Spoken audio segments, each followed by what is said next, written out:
What's up, everybody? Paul here from the Hoops Crew, and it is match reaction time. Geelong have just come off a 101-point thumping of the North Melbourne Football Club, filling our boots when the opportunity has arisen and absolutely putting a Jeremy Cameron 100-goal season right on the agenda. We'll get into a whole bunch of details around the game. We'll get into some team stats. We'll get into some player stats. We'll break down this game. But honestly, there's not a huge amount that we can take away from it as Geelong fans. North Melbourne was a soft kill this weekend. They were missing some of their key players. They've been one of the weakest teams in the competition, not just this year, but for years. They're still developing. And the last few weeks, you've seen the wheels starting to fall off with the team over the course of the year. They've had some great upset wins. There have been some really great challenges at different stages. But this is a young, inexperienced team who doesn't have the legs for a full home and away season. And so we caught them at a really, really good time. But let's bring up the scoreboard here. Take a look at the details. Geelong, 22 goals, 18, 150, beating North 7-7-49. And honestly, a large part of North Melbourne's scoring came in that last quarter when Geelong had well and truly put the cue in the rack, and we're just trying to feed the ball to Jezza whenever we got the opportunity. Let's scroll down and take a bit of a look at the tail of the tape here to highlight that a little bit further. You see, Geelong got out the blocks, not extremely well. I think it was about a 16-point lead at quarter time.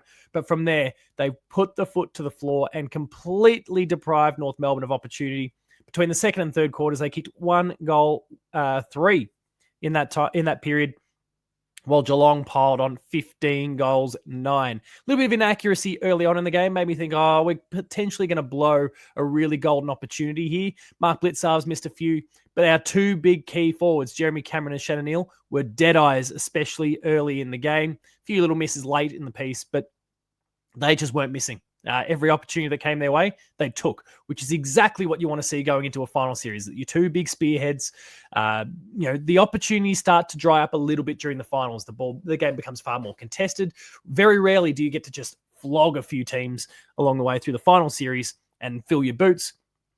So you've got to take the opportunities when they arise. And we saw that in one of these scenarios last night where Jeremy Cameron, Shannon Neal, whenever the ball came their way, it was a set shot on goal, or it was a shot on goal, I should say, and they weren't missing for the most part, which is exactly what you want to see. Take your opportunities when they come along, and it was great to see. As I said, in that second and third, 15 goals, 9 kicked to the Cats to 1 goal, 3. And then the last quarter came along, and look, Geelong, threatened to maybe push this thing out to 130, 140 points. Instead, they lost the final quarter by 5 because they just kind of put the cue in the rack and having a little bit of fun, trying to feed the ball to Jezza where they can. Got him to 11 goals. For a little while, you thought, we might need to wheel out Anthony Hudson here for a 13. Didn't happen in the end. But it was party time. And as I said before, it feels like a Jeremy Cameron 100-goal season is absolutely on the agenda now. He needs to kick just under 4 goals a game for the remainder of the season, with some more stellar dwellers along the way, being Richmond and Essendon in particular. Who knows? We might be seeing something that we never thought we'd see again after Buddy kicked his 100th in 2008, which would be really, really exciting. All right, let's get into some team stats here. We're going to go through all of the details, all the things you need to know about. But first, let's take a word from our sponsor. The Hoops Crew Media Network is proudly sponsored by Cyril Cook Florist. Visit them at shop 1211 Leather Street in Breakwater. Phone them on 035 222 2244 or visit their website at www.cyrilcookflorist.com.au and use the offer code GOCATS in the voucher field at checkout to get 20% off your next online purchase. Thank you, Cyril Cook Florist, as always, for your ongoing support of the Hoops Crew and all we get up to. Now, let's get into some of our team numbers here. And honestly, these first few rows don't really tell us a huge amount about the game. Geelong doesn't necessarily overpossess the ball. They don't necessarily deprive the opposition of the ball either. They deprive them of opportunity. North Melbourne had more than their season average, so did Geelong, but not substantially for either team. It was pretty balanced in terms of who was getting hands on the ball, but where they were getting hands on the ball and how the ball was being used was the ultimate point of difference in the game. And you can see it first highlighted here by the inside 50 stat, where North Melbourne had 36 to Geelong's 77. It was a bit of a mauling in that respect. We gave our forwards every opportunity. And again, 77 inside 50s for 40 shots on goal. And let's not lose sight of the fact that there were a couple out on the full as well. Geelong well and truly took their opportunities when they went inside 50. Disposal efficiency, pretty good across the board. Both teams' efficiency inside 50 was perfectly fine. North Melbourne just didn't have the opportunities. We've had some concerns with the Geelong midfield and the inability to get hands on the ball at different stages, but this was not one of those games. Free kick count, sure, not much to see there. Hitouts, you would expect this given the lack of Tristan Sherry. Reece Stanley and Mark Blitzarves kind of dominated through the ruck there at different points of the game, allowing our midfielders to do their best work as well. Clearances, 44-34, 16-9 in terms of centre clearances, 28-25 around the ground. Bit of domination in that respect. Honestly, the stats don't really paint a super clear picture of outside of that inside 50 count. And when we get to things like tackles and marks inside 50, it doesn't really tell us a huge amount. It was about the way that Geelong's midfield and forwards kept the ball up that end of the ground and repeat entry after repeat entry after repeat entry, often resulting in a shot on goal. So there's your possession stats. Again, Geelong controlling the ball for the majority of the game. The last quarter kind of putting the queue in the rack. North Melbourne kind of taking over a little bit there, but Geelong had well and truly stopped caring outside of feeding the ball to Jezza. 27 marks inside 50 to 9. That goes to what I was talking about before. Scoring, sure. Again, let's look at tackles. Tackles inside 50. Geelong keeping the ball in there. Now, this number dropped off a bit. It was tracking very, very well. Same with the overall tackle count. It was tracking really, really well to quarter time. That's the last time I checked it during the game. And then really the ascendancy was developed and we just kind of bulldozed them at that point. And I guess it would make sense that we weren't having too many difficulties controlling the ball or getting the ball inside 50, retaining the ball inside 50. Often, again, it was resulting in a shot, so we didn't need to tackle too much. A lot of uncontested ball for the Cats inside 50. But still, very, very good to see. Basically at our average, despite the fact that this was a very low stakes, very low pressure game for the Cats. Bounces, North Melbourne ran away, but again, we can't make too much from these stats. Again, the 1%ers for both teams highlights how uncontested and how simple this game was for the Cats. And that's what you can take from the team stats. Again, not a huge amount to see. Look at some individual player numbers because there is some individual brilliance here this weekend. I might swap by fantasy so I don't miss Jeremy Cameron's 11 goals, 1 from 22 disposals. If this bloke doesn't get 3 Brownlow votes in this game, there is something absolutely wrong with the system. That said, I can see the threat because the next bloke below him, Bailey Smith with 43 disposals and a goal, and 13 clearances, and a headband that sticks out, is a fair old threat. But this would be I think I saw someone use this in relation to some other topics in the industry recently. But for Jeremy Cameron to not get the to get the 3 votes off the back of 11 goals in a game would be a miscarriage of justice in this particular case.